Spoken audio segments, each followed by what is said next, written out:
you hear me? Yes. Good.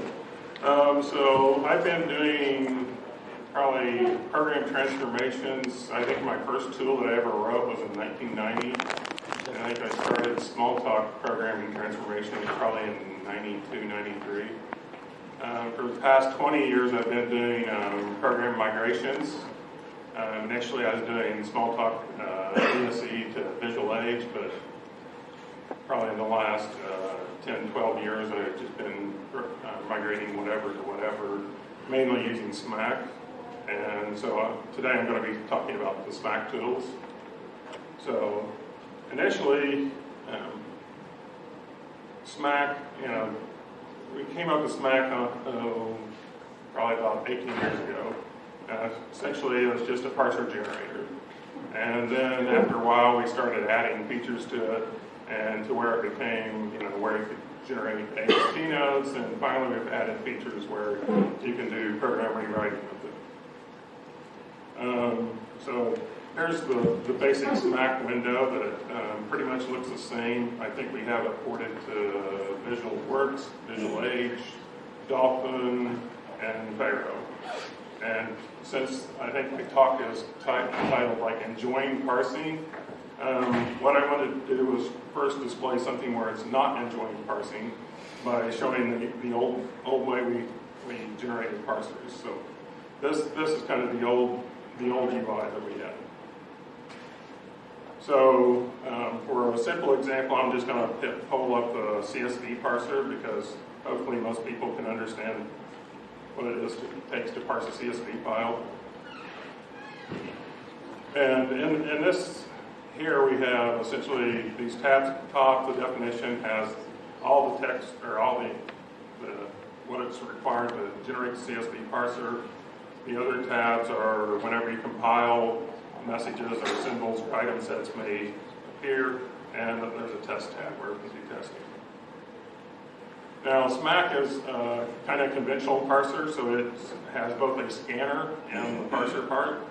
The scanner essentially takes streams of characters and turns them into streams of tokens. And then the parser takes the tokens and then generates whatever you want based off of the parser definition. So in our CSV parser, these things, entries with the little greater than less than signs around them are token definitions. So we have an entry token definition, and for the token definition, it's basically a regular expression. So an entry can be anything. It's not basically a quote, a single quote, a comma, or a line character, and multiple ones. Or it could be something with quotes around it. And similar, we have the new line, which has both the, we accept both the character and line feet. Now down here is where we start to get into the parser definitions. So we have the file, which can contain lines. For now, we'll ignore this part. Then lines contain a line, or they contain the lines followed by an end of line and another line. And a line is simply values or basically a line or a comma values. And the values is our entry that we have above. So that there pretty much defines what it takes to parse a CSV file.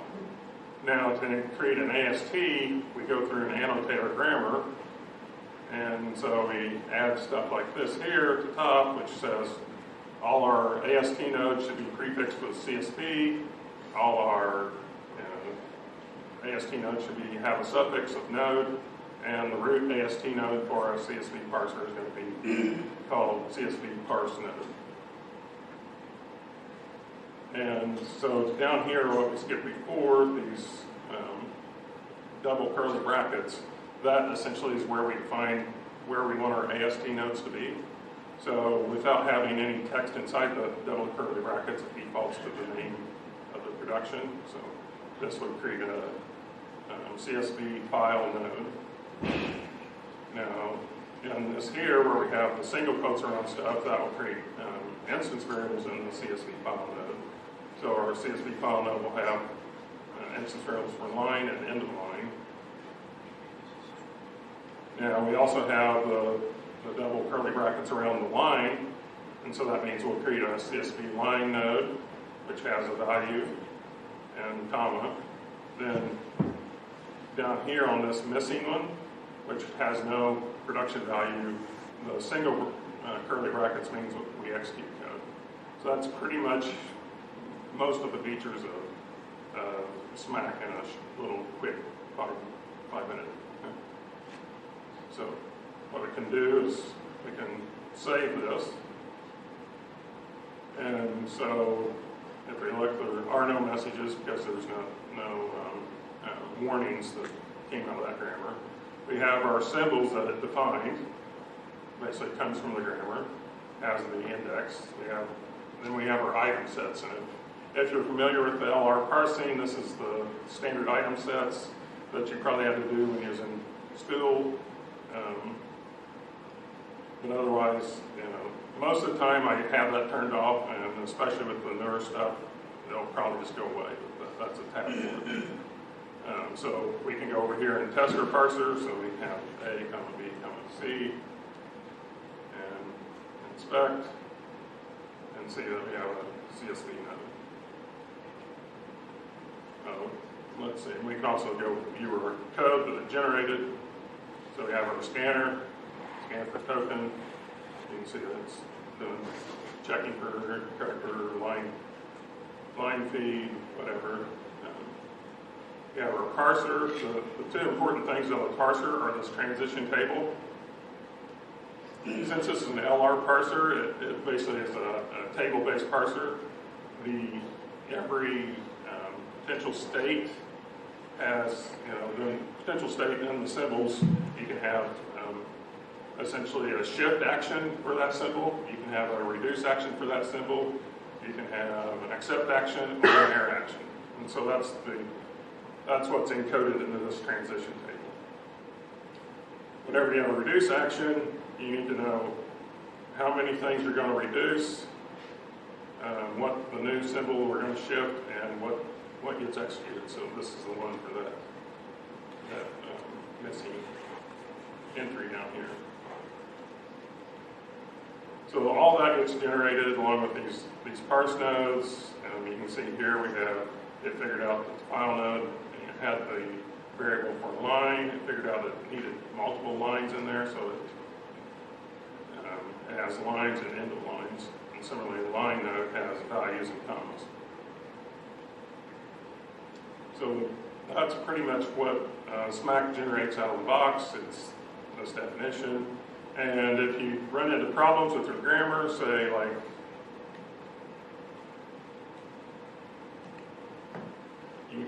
this is an explicit an error, and it may be that you don't know what the problem is. So if we just do an inspect, you just get an error like this: SmaCC token not expected. Yeah. In which probably several people have seen before. And the question is, is it a problem with this input, in which it is, because I've got the comma there, or is it a problem with the parser? So normally, before the new tools, essentially you go in and do a debug. Then essentially, most of the time, I would proceed until the error occurred. So I hit then debug here. Let's see if I can scroll my window down. I would look at the current token. The current token's the value of the string is C. The position is 13 to 13, and the ID is 2. And then I would have to go back to my compile window over here, look at the ID, which says, oh, that's an entry. So then I would have to go back to my debugger, scroll down to the bottom, where it has a state stack, and see that, let's scroll here.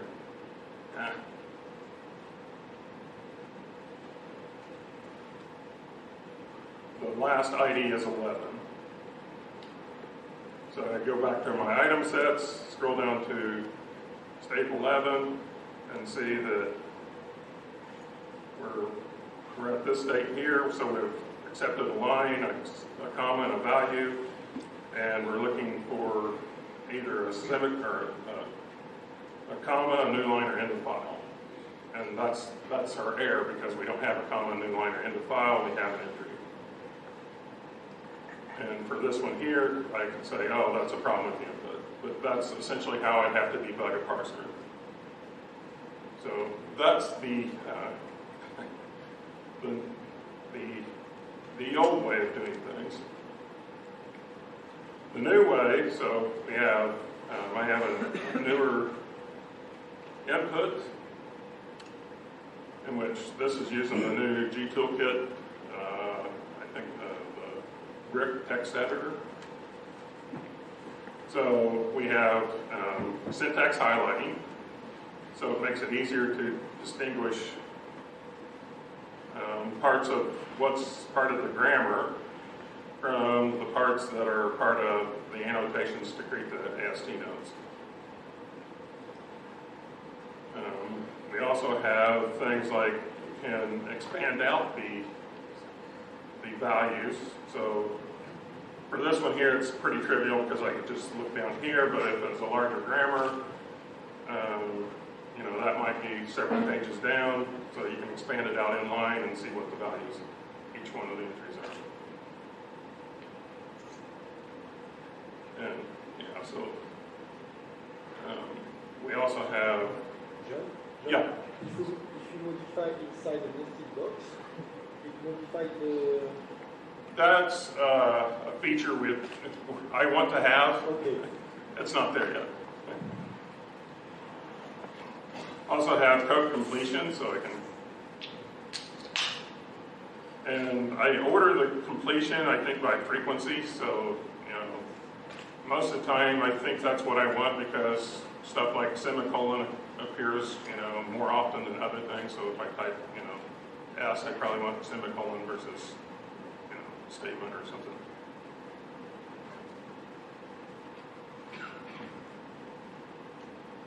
So since this is an editor, I also have to have refactoring ability. So I've implemented a few different, I think 3 different ones.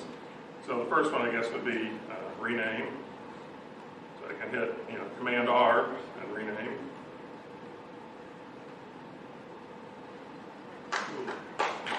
Is it a refactoring or this is just a clear replace? So this one here is basically an inline replace, but it is a refactoring, but there's no. Okay.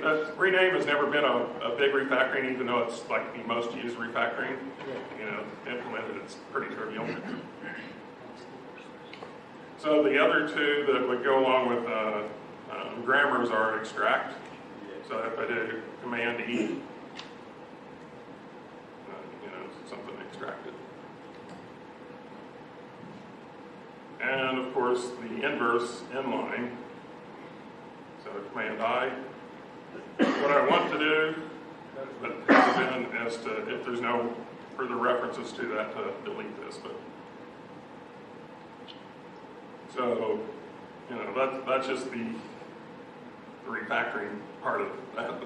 So, and there's some conditions on that, but it's a good first start, I think. So to get back to our previous example where we did all our changes, then we saved it, then we went over to test. So I think I had A, B, C, D. I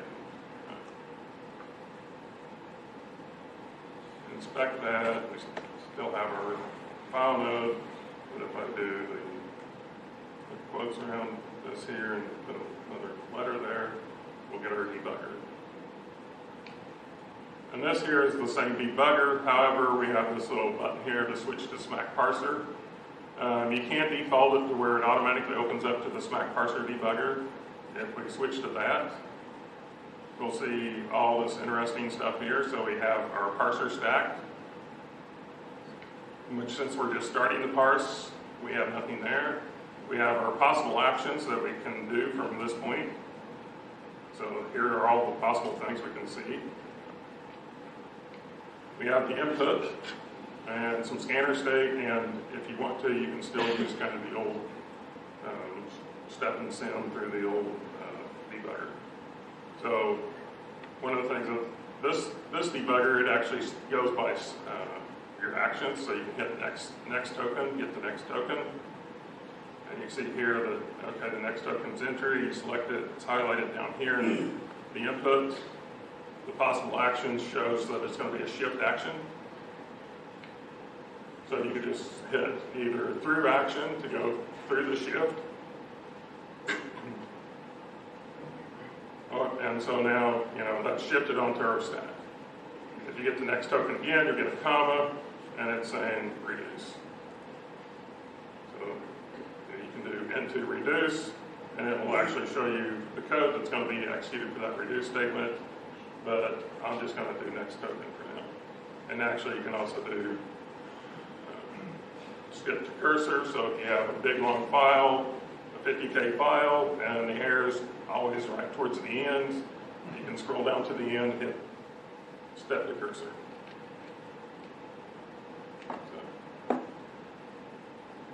So here we have our C, D, and now we're at our place where we have our error before. And here we can see, okay, we have the stack is a line, comma, entry. We have another entry, and we see that only these three things can be accepted at this point. And so we don't have to go through looking at our LR item sets or looking at the reduction table or anything else. It's all right here in the debugger.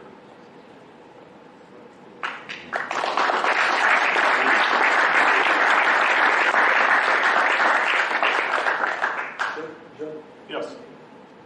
we will start an effort to write tests on the semantic of the debugger button. And what I would like to know is that if you wrote tests for your specific actions, because it will help us not to break your tool. So I do not have tests for my specific actions. Okay. I did, earlier versions of this could basically freeze your image because it would try to step, after, your context is really off the stack. So I have fixed those. Because this is a parenthesis. We really want to be able to understand exactly what is the semantic of the button. Yeah. So that after we can start to revise a bit the internal things. So Yeah. Okay, we will come to you that when we will be there. So let's see, that's probably enough for the debugger. I have added some more tabs up here. So one of the tabs is a scanner test. So you can scan or select a token here, and you can, as you type.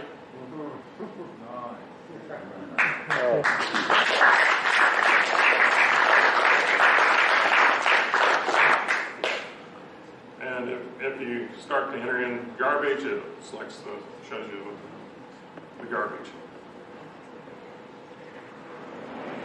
I just like using that, just playing with that just because it's so cool, I think.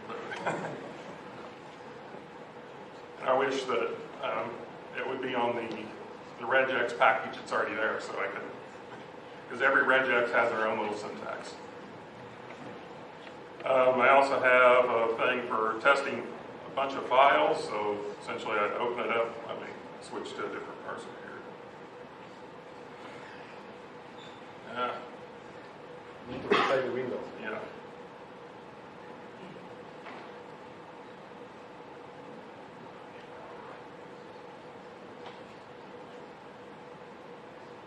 So here's the C Sharp Parser.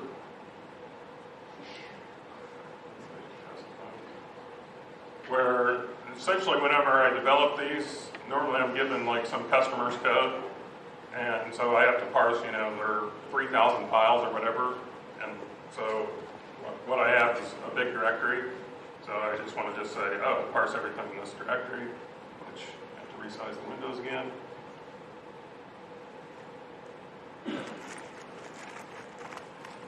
And so it shows you which ones have errors, which ones are okay. You can filter when you select an okay version. You can see what it produced with the parse tree. You can go through the tree itself. The ones for errors, it shows you the errors and the location. So then, like if you go back and make changes to your parser and recompile, you can come back here and hit refresh. And if you have differences in which were errors before are now okay, or the inverse, it'll show a little plus minus for those, so then you can filter. Because what happens normally is, you might fix 100 files, but you cause problems in 10 other files. So you want to know the 10 files so you can get those fixed immediately. And so, kind of the last part of the tools that I've added. So we have all this annotation stuff to create the AST nodes. So we have, all these places where we have to put in this, like the string thing for the variable or the node class. So essentially what I wanted to do is build a tool to make it easier to do that. And so I have this annotations tab. And so what I can do is first, let me scroll on down. First I can go down to the nodes, and the ones that say default essentially don't have any AST node associated with them. So if I look at like the definition, there's no AST node here. And for the ones, this requires the person building the grammar to know which nodes they want to create into AST nodes and which ones they don't. But for the ones they do, they could type the class name here, or they can just use this toggle to automatically insert a little AST node tag in the definition. So once they have the AST nodes, generally the next step is to figure out which things need to be variables. So normally I'll start with the tokens, select a token, and see, add a variable name. So this one here might be called operator. And for the places where, like here, you have a bunch of different implement places where left parentheses used. I can just type in one and assign them, throughout the whole file, so I don't have to type, left paren in 100 times or whatever. And sometimes you might want to see, well, do I need, like this operator, do I need the operator here or not? So in those cases, I have references. So just like, Smalltalk where you can browse references and implementers, I have that too. So I can, see the assignment node is assignment operator, which is an assignment, which is an expression, which is used all these other places. I can also, that's the reference way I can use this, and that one uses nothing. Okay, so I just want to make it easier to follow the use chain.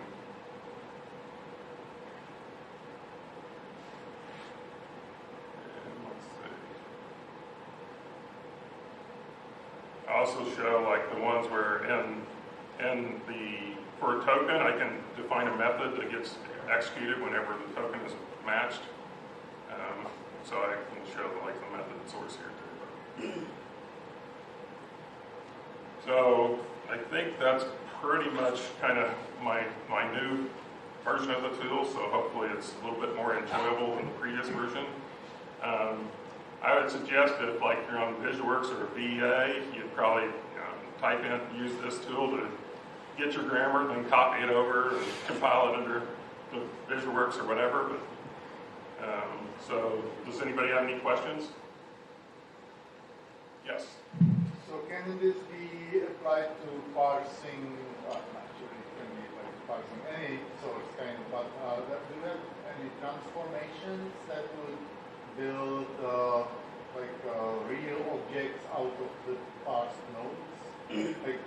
So you get the parse tree at the end, basically. Yeah, so you could actually, the parser, so you can, like for this, let me just open that CSV example up again.